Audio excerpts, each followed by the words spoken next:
Hearing,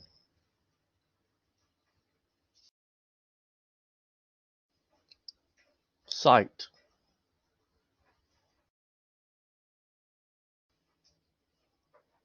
touch,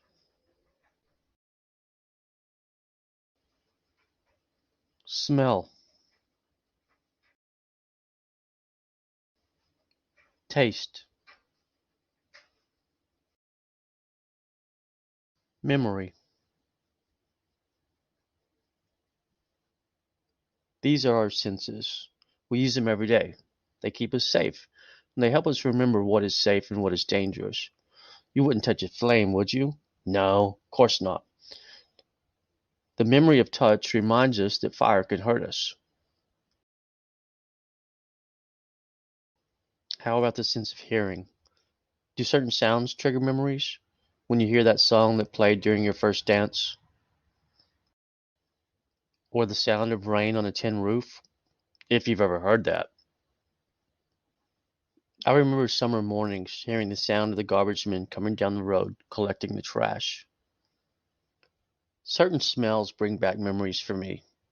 Comet scouring powder and ivory soap. When I smell them, memories of childhood summers at my grandmother's house come flooding back.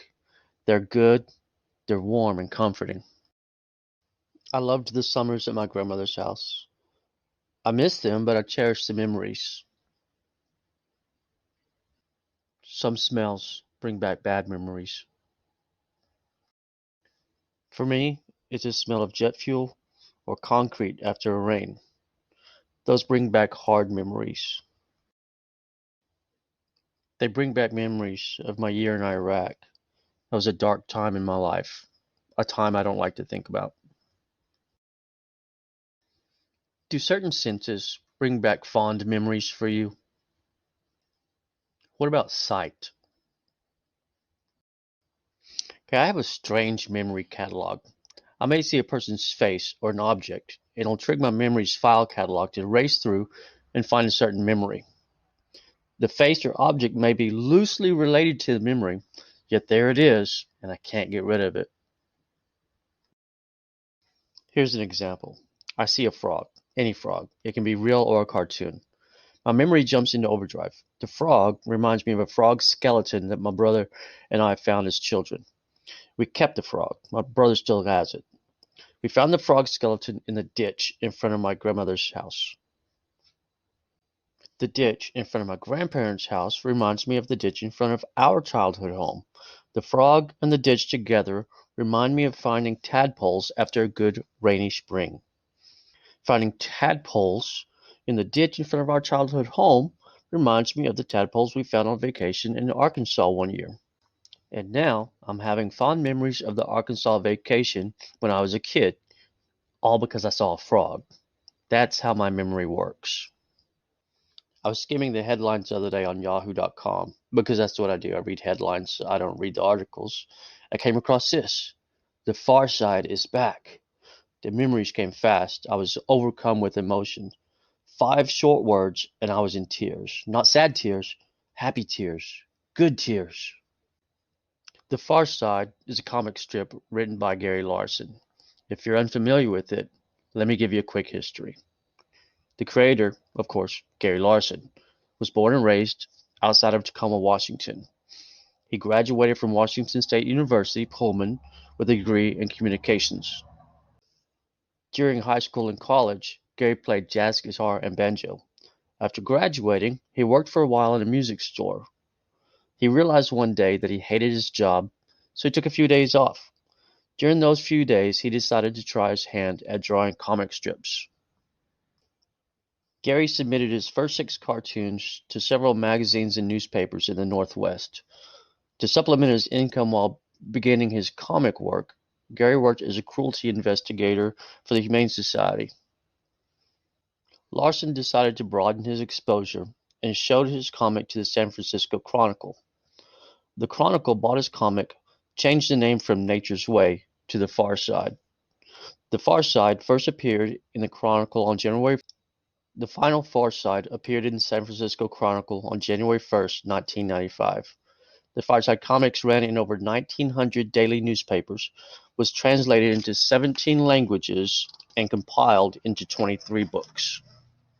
Unfortunately, because of copyright laws and Gary's desire to keep The Far Side from being widely reproduced on the internet, I can't show you too many of his great works of art, but I can, however, point you toward them. Let's change directions for a few minutes. Follow with me, okay? I was somewhat of an outcast in high school. I didn't fit into any groups, subgroups, or cliques. I had a small group of friends that were both like me and unlike me. None of us were really the same, except for the fact that we didn't fit into any group. My home life wasn't the greatest either. I didn't have it as bad as some kids did.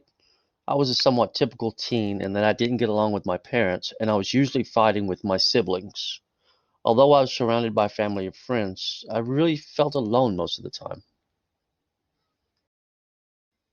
One day I was at the local thrift store. I hung out there quite a bit. In the book section, I found a torn and tattered copy of a Farside book. When I read the first few pages, I found where I belonged. I found my home in the Farside. I didn't have the money to buy that book, but I sat in Thrift Town's floor and read it cover to cover. In the Farside, I'd finally found a happy place. The Farside. It's difficult to explain the connection, but I felt drawn to many of the strange and weird characters that Gary Larson had drawn. One particular character showed up time and time again. A fat kid with a striped shirt and glasses, kind of a flat top haircut. The fat kid, he became my brother, my best friend, and my buddy. This will sound strange, me being introverted and everything, but my senior year in high school, I was voted most spirited, and I was asked the question, if you could be in any cartoon, what would it be and why? My answer was simple, The Far Side, just because. Here's the picture. Two interesting things about this picture. One, all the clothes I'm wearing, I bought at Thrift Town. Two, Tracy Pettis ended up getting her doctorate in like psychology or something from the University of North Texas and Texas Women's University. She's brilliant. Over the years, I've read and reread all the Farside books. They keep me grounded. They're some of my favorite memories from high school. I've introduced them to my wife and children. My wife doesn't understand, but my children do. They have a strange sense of humor like their dad. A few weeks ago, seeing Gary Larson in The Far Side in a news headline, it was beautiful. The memories, the emotions, I was just so happy. The first half of 2020 hasn't been the greatest. We haven't had much to be grateful for. We haven't had much to make us smile or to take our minds off of things and distract us. Well, if you're a teenager, you have TikTok. Gary Larson chose possibly the absolute perfect time to reappear. I'm grateful, Gary. Thank you. Hopefully, you'll read The Far Side and create some happy memories. If you don't, that's okay. Go smell something. Something that brings back a flood of happy childhood memories. Maybe it's Aquanet hairspray from your grandmother, or fresh cut grass. Perhaps it's hot baked bread or sopapillas with honey. Just go out and make memories. We really need this right now.